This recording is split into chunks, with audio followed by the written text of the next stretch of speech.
Hey yo, what up, fans of the fucking sport? What up? It's Lemek with Selah Sports TV, back at it again. Chill.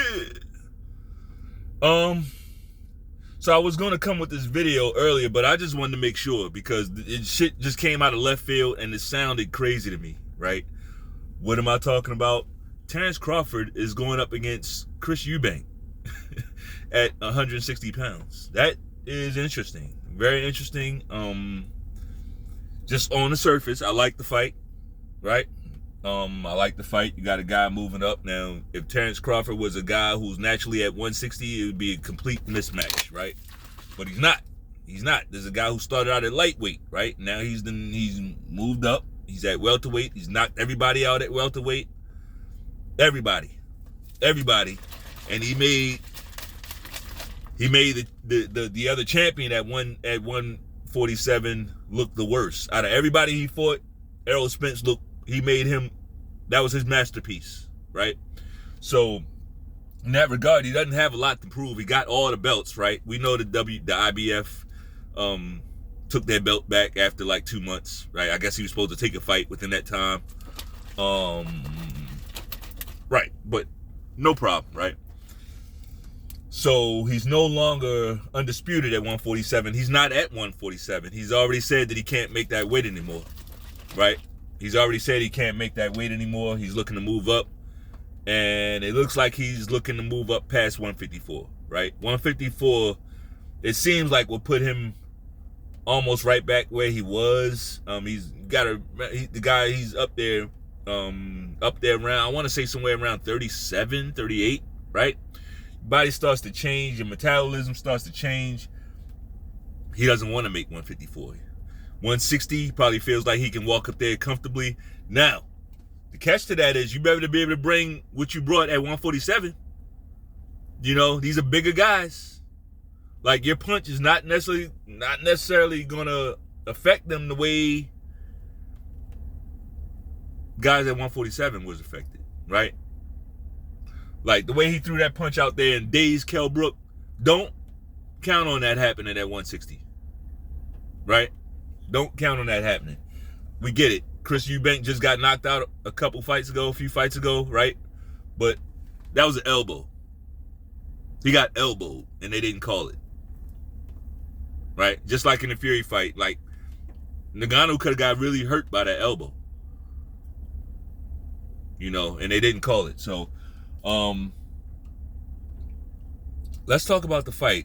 Terrence Crawford versus Chris Eubank. First of all, I wasn't asking for this fight. I didn't ask for this fight, right? So before, I don't want nobody coming at me like, what? Don't change your criteria now. No, it's true. Nobody asked for this fight. I didn't ask for this fight.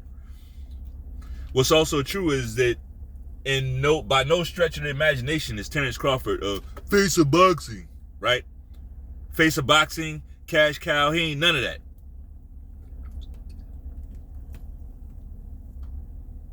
He ain't none of that. The guy has problems. He has a hard time getting fights, right? He has a hard time being acknowledged as a champion. You got whole promotions, PBC, they put up all the champions and left him off of it. So let's not try to act like Terrence Crawford is one of them guys, right? As far as like media darling, can basically get any fight that he wants. No, it's not like that. Boxing is fucked up. Like, it's not about talent. It's about backroom deals. And clearly, Terrence Crawford wasn't interested in any of those backroom deals, backdoor deals. Right? He goes out there, he show and prove what he got, and that's it. The guy's not trying to be a superstar. Well, I'll say this. He's not trying to go out of his way, go out of character to be a superstar, right?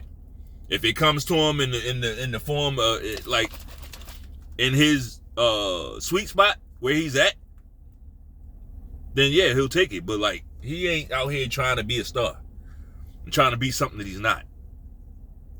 So I'm saying all that to say he doesn't have the same options. He don't even have the same options that Errol Spence had. Right?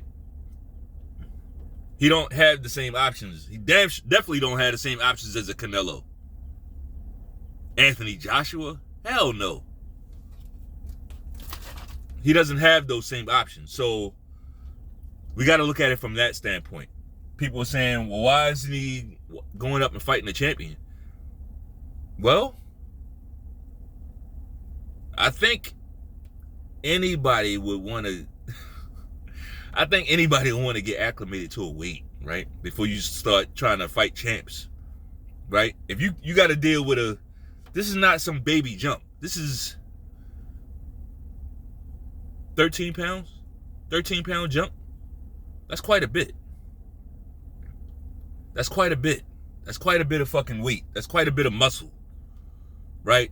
And just mass to deal with. So I get it. Like, guys are nitpicky, but every situation ain't the same. Every situation ain't the same. Me personally, I would have loved to see him fight Boots. Take one more fight at 147. I would have loved that, because I feel like he'd did the same thing to Boots. The fight probably would have gone a little bit longer, because Boots is a little bit more fundamentally sound than Errol Spence, in my opinion. Now, I don't know about what I don't know about Boots is his chin and the basic stuff. I don't know about his chin, his ability to make adjustments and stuff like that. I don't know about that, you know. But as far as his technique is better than Errol Spence. So that could probably keep him in the fight a little bit longer, you know, but he was going to sleep too.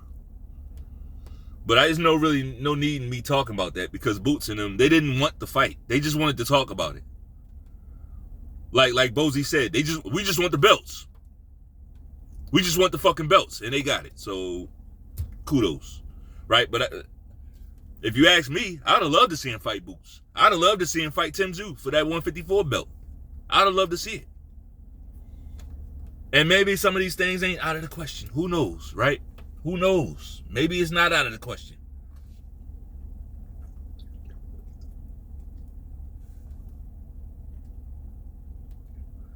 But interesting fight.